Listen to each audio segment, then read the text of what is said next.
Hello friends, मैं हूं खुशी और आप सबका स्वागत है मेरे चैनल बुक्स की दुनिया में।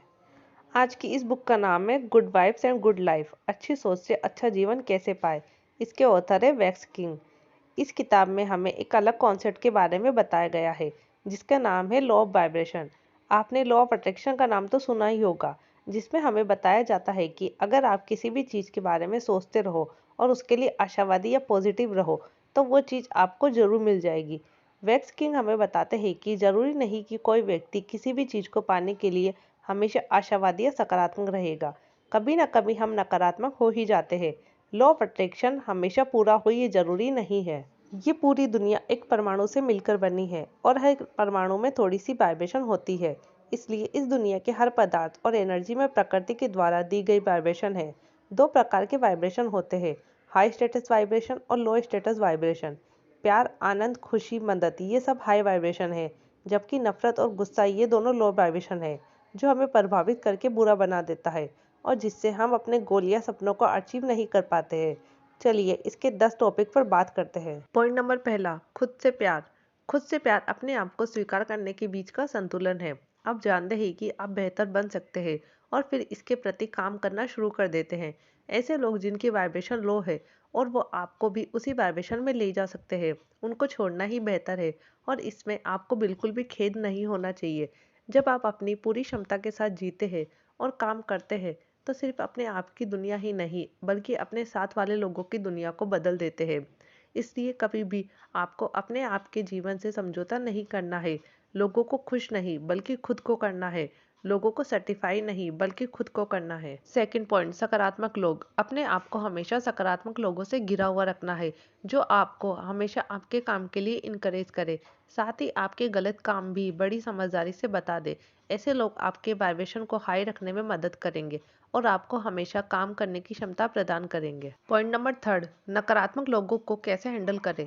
दुनिया में चाहे कितने ही अच्छे लोग हो, चाहे उन्होंने कितने ही अच्छे काम किए हो, लोगों की मदद की हो, चाहे वो लोगों के लिए मर भी गए हो, लेकिन फिर भी कुछ लोग जरूर होंगे जो उनको पसंद नहीं करते होंगे।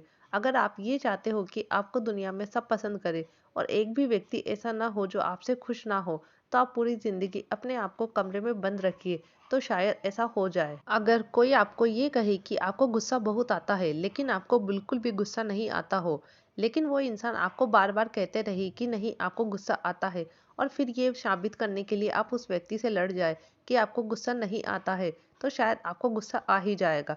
ऐसा क्यों हुआ? हम पहले ही पढ़ चुके हैं कि गुस्सा एक लो वाइब्रेशन फीलिंग है और अगर आप किसी ऐसे व्यक्ति के पास अपनी बात साबित करने जाओगे तो आप भी उसकी वाइब्रेशन में चले जाओगे। फोर्थ पॉइंट, भोजन। जो भी आप खाते या पीते हो वो बहुत ज़्यादा महत्वपूर्ण होता है, क्योंकि भोजन आपकी वाइब्रेशन पर असर डालता है।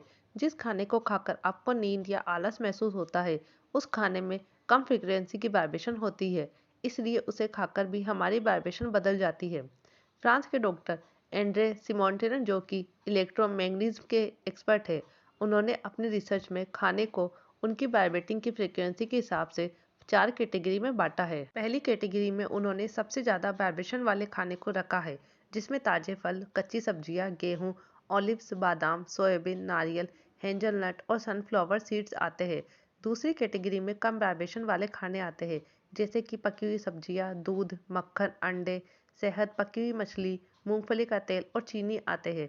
तीसरी कैटेगरी में सबसे कम वाइब्रेशन वाले फूड है, जैसे कि पका हुआ मांस, सॉसेज, कॉफी, चाय, चॉकलेट, जैम, प्रोसेस चीज और सफेद ब्रेड। और चौथी कैटेगरी में जिनमें बिल्कुल भी वाइब्रेशन नहीं होती है, वो फूड आते हैं, पैकेट वाले फूड, बनावटी मक्खन, शराब, रिफाइंड, सफेद चीनी। इसलिए आप सोच समझकर खाने का चुनाव करें। जो ज़्यादा वाइब्रेशन वाले फूड्स हैं उन्हें ही खाएं। हमारे शरीर में 70% पानी है, इसलिए आप कितना पानी पीते हैं उस पर ध्यान रखें।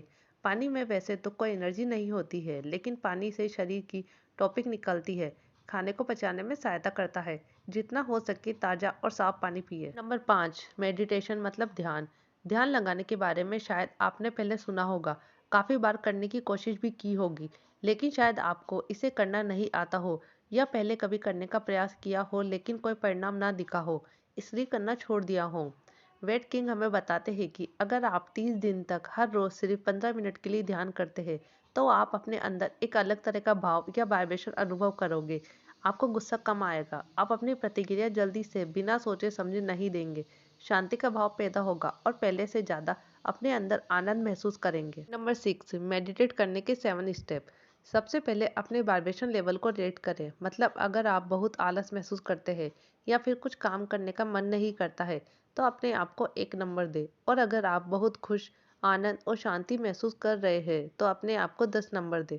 अब कोई ऐसी जगह देखें जहां आप रिलैक्स कर सकते हो। आप खड़े हो या बैठे हो, इससे कोई फर्क नहीं पड़ता। अभी अपनी आंखों को खुला रखें, अपनी रीढ़ की हड्डी को महसूस करो और अपनी फिजिकल पोस्चर को बदलो मत। अपनी सांस पर ध्यान दो, कैसे वो नाक से होती हुई आपके फेफड़ों में जाती है, उसको महसूस करो। आपका पेट बाहर और फिर अंदर की तरफ और होता है। सांस के अंदर और बाहर के जाने पर ध्यान दो।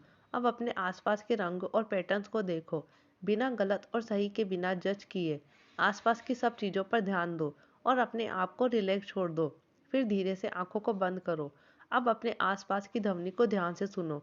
घर के बाहर कोई सब्जी बेच रहा हो या घर में खाना बन रहा हो, कोई भी आवाज़ जो आपको सुनाई दे रही हो, उसको ध्यान से सुनो। अगर आप बहुत ध्यान से सुनोगे तो आपको अपनी सांस लेने की आवाज़ भी सुनाई देगी। आपके शरीर में टेंशन महसूस हो रही है, कोई टेंशन या कोई भाव पैदा हो रहे हैं, उसको बिना बदले सिर्फ अपनी सांसों पर ध्यान दो। उसको अंदर और बाहर की ओर छोड़ते रहो और ऐसे ही 1 मिनट तक करो।